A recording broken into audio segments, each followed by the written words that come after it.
అక్క చెల్లెమ్మలకు కానీ, మరీ ముఖ్యంగా ప్రజల్లో ఉన్న అక్క చెల్లెమ్మలకు కానీ, ప్రజల్లో భాగంగా ఉన్న రైతన్నలకు కానీ, ప్రజల్లో భాగంగా ఉన్న మరీ ముఖ్యంగా యువతకు కానీ, ఏ ఒక్క సెక్షన్కైనా కూడా కనీసం ఒక్క మంచన్నా జరిగిందా అని చెప్పి నేను అడుగుతా ఉన్నాను ఈరోజు.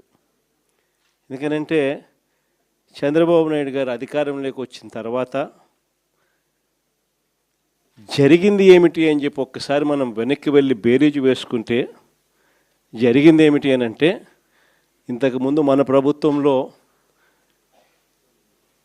ఉన్న పథకాలన్నీ కూడా రద్దయిపోయిన పరిస్థితి ఈరోజు కనిపిస్తూ ఉంది. ఇంతకుముందు ఒక మాట అంటే ఒక మాట మీద నిలబడే నాయకత్వం ఉండేది. ఒక మేనిఫెస్టో అంటే ఒక మేనిఫెస్టోలో చెప్పింది అది ఒక భగవద్గీతగా భావించి, ఒక బైబిల్గా భావించి, ఒక ఖురాన్గా భావించి చెప్పిన ప్రతి మాట కూడా ప్రజలకు మనం మాటిచ్చాం, ఖచ్చితంగా చేయాల్సిన ధర్మం మన మీద ఉంది అని చెప్పి భావించే ఒక నాయకత్వం ఉండేది. ఒక మాట, ఒక పాలకుడు నోట్లో నుంచి ఒక మాట వస్తే ఆ మాట ఖచ్చితంగా నిలబెట్టుకోవాలని తపన, తాపత్రయం పాలనలో కనిపించేది. అలాంటి మన పాలన నుంచి క్రమం తప్పకుండా ప్రతి నెల కోవిడ్ లాంటి సమస్యలు ఎన్ని ఎదురైనా కూడా ఏ రోజు కూడా మనం మన సమస్యలను చెప్పి ప్రజలకు ఇది ఎగరగొట్టాలని చెప్పి ఏ రోజు ఆలోచన జరగల మన ప్రభుత్వ హయాంలో. ప్రతి హామీని కూడా ప్రభుత్వంగా మనకున్న సమస్యల కన్నా కూడా ప్రజలకు చేయాల్సిన మంచి ఇంకా చాలా అవసరము. వాళ్ళకున్న సమస్యలు ప్రభుత్వం సమస్యల కన్నా చాలా ఇంకా ఎక్కువగా సమస్యలు పడేది వాళ్ళే అని చెప్పి భావించి ఎన్ని సమస్యలున్నా కూడా ముఖాన ఏ రోజు కూడా చిరునవ్వే తప్ప ఏ రోజు కూడా ఇది చెయ్యలేము అన్న మాట నోట్లో నుంచి ఏ రోజు రానిలేదు. చిక్కటి చిరునవ్వుతోనే ఎన్ని సమస్యలున్నా కూడా ప్రజలకు చెప్పిన ప్రతి మాట కూడా చేయగలిగాము అని చెప్పి కూడా ఈరోజు కూడా సగర్వంగా తలెత్తుకుని చెప్పుకునే ప్రభుత్వం మనది.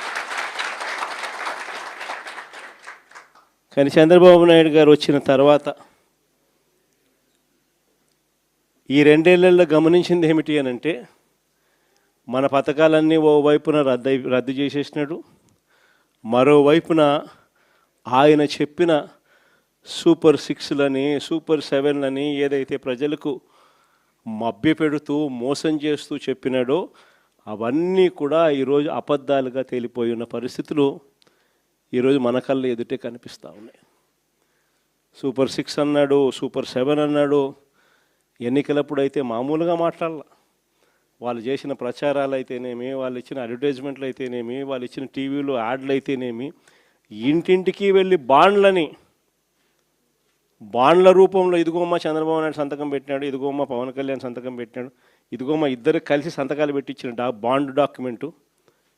మీ ఇంట్లో ఎంతమంది పిల్లలు ఉన్నారా, మీ ఇంట్లో ఎంతమంది మహిళలు ఉన్నారా, మీ ఇంట్లో ఎంతమంది రైతులు ఉన్నారా, అందరికీ కూడా ఇదిగోమ్మ మీకు ఇంతింత రావాలి, ఇంతింత రావాలి, ఇంతింత రావాలి, ఇదిగో బాండు అని చెప్పి ఏకంగా ప్రతి ఇంటికి వెళ్ళి కూడా వీళ్ళు ఇచ్చిన బాండ్లు. సూపర్ 6 అని, సూపర్ 7 అని వీళ్ళు చేసిన మోసాలు ఇట్లా కూడా కాదు.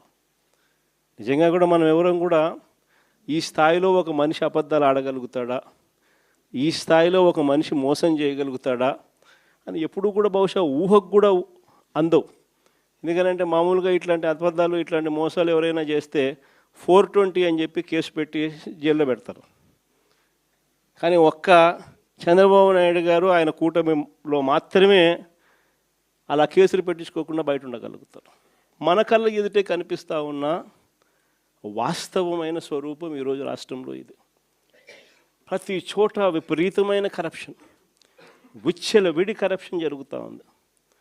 ఏ స్థాయిలో కరప్షన్ జరుగుతూ ఉంది అని అంటే అసలు రాజ్యం ఉంది, అసలు ఎవరైనా పాలకులు ఉన్నారా అని మనకే అర్థం కాని పరిస్థితిలో అసలు ఎవరు పాలన సాగుతూ ఉంది. గవర్నమెంట్కి రావాల్సిన ఆదాయం గవర్నమెంట్కి రావడంలా, అందుకనే గవర్నమెంట్కి రావాల్సిన ఆదాయాలు తగ్గుతూ ఉన్నాయి. ఆదాయం అంతా ఎవరు జోబులు లేకపోతూ ఉంది అని అంటే పక్కన చంద్రబాబు నాయుడు దగ్గర నుంచి మొదలెడితే ఆయనకింత, నీకింత, నాకింత, నాకింత, నాకింత, నాకింత అని కింద వరకు దోచుకో, పంచుకో, తినుకో.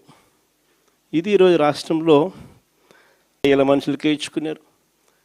వీళ్ళ నుంచి మొదలు పెడితే ఆ తర్వాత గ్రామ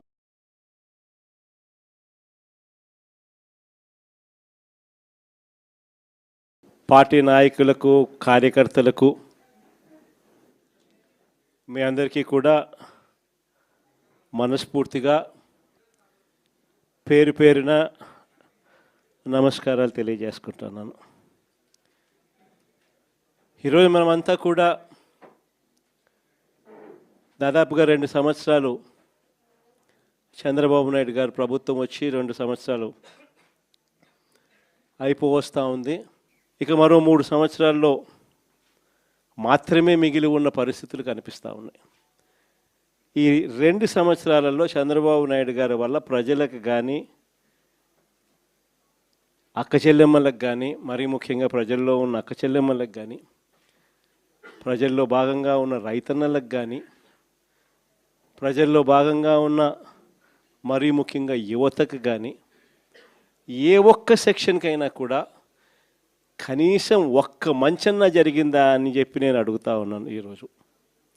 ఎందుకనంటే చంద్రబాబు నాయుడు గారు అధికారంలోకి వచ్చిన తర్వాత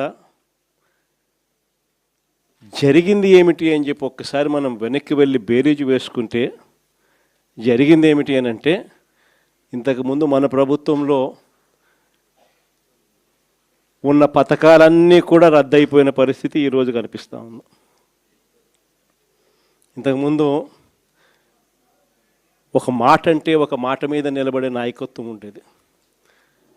ఒక మేనిఫెస్టో అంటే ఒక మేనిఫెస్టోలో చెప్పింది అది ఒక భగవద్గీతగా భావించి, ఒక బైబిల్గా భావించి, ఒక ఖురాన్గా భావించి చెప్పిన ప్రతి మాట కూడా ప్రజలకు మనం మాటిచ్చాం, ఖచ్చితంగా చేయాల్సిన ధర్మం మన మీద ఉంది అని చెప్పి భావించే ఒక నాయకత్వం ఉండేది. ఒక మాట, ఒక పాలకుడు నోట్లో నుంచి ఒక మాట వస్తే ఆ మాట ఖచ్చితంగా నిలబెట్టుకోవాలని తపన, తాపత్రయం పాలనలో కనిపించేది. అలాంటి మన పాలన నుంచి క్రమం తప్పకుండా ప్రతి నెల కోవిడ్ లాంటి సమస్యలు ఎన్ని ఎదురైనా కూడా ఏ రోజు కూడా మనం మన సమస్యలను చెప్పి ప్రజలకు ఇది ఎగరగొట్టాలని చెప్పి ఏ రోజు ఆలోచన జరగల మన ప్రభుత్వ హయాంలో. ప్రతి హామీని కూడా ప్రభుత్వంగా మనకున్న సమస్యల కన్నా కూడా ప్రజలకు చేయాల్సిన మంచి ఇంకా చాలా అవసరము. వాళ్ళకున్న సమస్యలు ప్రభుత్వం సమస్యల కన్నా చాలా ఇంకా ఎక్కువగా సమస్యలు పడేది వాళ్ళే అని చెప్పి భావించి ఎన్ని సమస్యలున్నా కూడా ముఖాన ఏ రోజు కూడా చిరునవ్వే తప్ప ఏ రోజు కూడా ఇది చెయ్యలేము అన్న మాట నోట్లో నుంచి ఏ రోజు రానిలేదు. చిక్కటి చిరునవ్వుతోనే ఎన్ని సమస్యలున్నా కూడా ప్రజలకు చెప్పిన ప్రతి మాట కూడా చేయగలిగాము అని చెప్పి కూడా ఈరోజు కూడా సగర్వంగా తలెత్తుకుని చెప్పుకునే ప్రభుత్వం మనది. కానీ చంద్రబాబు నాయుడు గారు వచ్చిన తర్వాత ఈ 2 ఏళ్లలో గమనించింది ఏమిటి అని అంటే, మన పథకాలన్నీ ఓవైపున రద్దు చేసేసినాడు, మరోవైపున ఆయన చెప్పిన సూపర్ 6లని, సూపర్ 7లని ఏదైతే ప్రజలకు మభ్యపెడుతూ మోసం చేస్తూ చెప్పినాడో అవన్నీ కూడా ఈరోజు అబద్ధాలుగా తేలిపోయి ఉన్న పరిస్థితులు